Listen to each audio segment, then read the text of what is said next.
మన మచిలీపట్నం అన్నా క్యాంటీన్లో ఒక దాత అండి, బంగారు షాపు. ఆయన ఇలాంటి సేవా కార్యక్రమాలు ఎన్నో చేస్తుంటారు. ఆయన ఉచ్చేని స్కూల్ అని చెప్పి నడుపుతారు మా పేటలో 27 డివిజన్లో. అలాగే అనేక మెడికల్ క్యాంపులని అనేక కార్యక్రమాలు సేవా కార్యక్రమాలు చేస్తారు అబ్బు గారు అని చెప్పి. ఈరోజు ఆయన పుట్టినరోజు అండి. ఆ సందర్భంగా మచిలీపట్నం అన్నా క్యాంటీన్లో ఈరోజు డొనేషన్ కూడా చేశారు. 5000 రూపీస్ డొనేట్ చేసి వచ్చిన ప్రతి ఒక్కరికి కూడా స్వీట్ కూడా వడ్డించి సర్వీస్ చేసుకున్నారండి. అలాగే ఎవరైనా సరే మచిలీపట్నంలో ఫస్ట్ గుర్తు బర్త్డేలు కానీ పుట్టినరోజు కానీ పెళ్లి రోజు కానీ ఇంట్లో ఏదైనా అనేక కార్యక్రమాలు ఏమున్నా సరే ఫస్ట్ గుర్తు రావాల్సింది అన్నా క్యాంటీన్ అండి.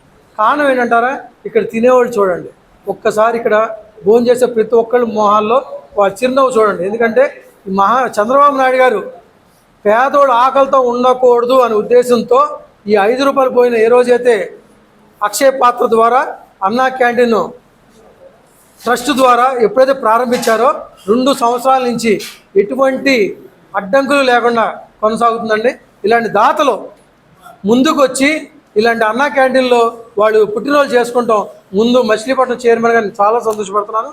ఇలాగే మచిలీపట్నంలో ఎవరైనా సరే వాళ్ళలో పుట్టినరోజు అయినా మీ చిన్న పిల్లలు ఫస్ట్ మనం ఇంట్లో నేర్పించాల్సింది పిల్లలకి ఇలాంటి సేవా కార్యక్రమం అండి.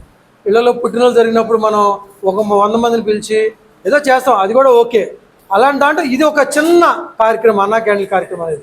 ఇప్పుడు ఆయన ఏం చేశారంటే స్కాన్ చేశారంటే 5000 రూపీస్ స్కాన్ చేశారు. ఈరోజు వచ్చిన ప్రతి ఒక్కరికి కూడా స్వీట్తో సహా సర్వీస్ చేస్తూ వచ్చిన ప్రతి ఒక్కరికి కూడా భోజనం ఉచితంగా ఆయన అందించారండి. ఈరోజు ఇలాంటి కార్యక్రమాలు మచిలీపట్నంలో అందరూ చేసుకోవాలని కోరుకుంటూ అన్నా క్యాంటీన్ని మన చంద్రబాబు నాయుడు గారు మన మచిలీపట్నం కొల్లూరు రవీంద్ర గారు ఏ ఆశయాలతో మచిలీపట్నంలో ఈ అన్నా క్యాంటీన్ ప్రారంభించారో దీన్ని దినాభివృద్ధి చెందుతూ ఇంకా ముందు మన గవర్నమెంట్ హాస్పిటల్ దగ్గర ఒకటిను మన బస్ స్టాండ్ దగ్గర కూడా ఒకటి కొత్తది పెట్టాలనుకుంటున్నామండి. మంత్రి గారికి చెప్పడం జరిగింది, ఆయన సానుకూలంగా స్పందించడం కూడా జరిగింది. మేము పైకి కూడా పేపర్లు పెట్టడం కూడా జరిగింది. ముందు మచిలీపట్నం ఇంకా 2 అన్నా క్యాంటీన్లు కూడా వస్తాయండి. ఇలాంటి దాతలు మచిలీపట్నంలో ఇలాంటి దాతలు ఇంకా ముందుకు రావాలని కోరుకుంటున్నాం.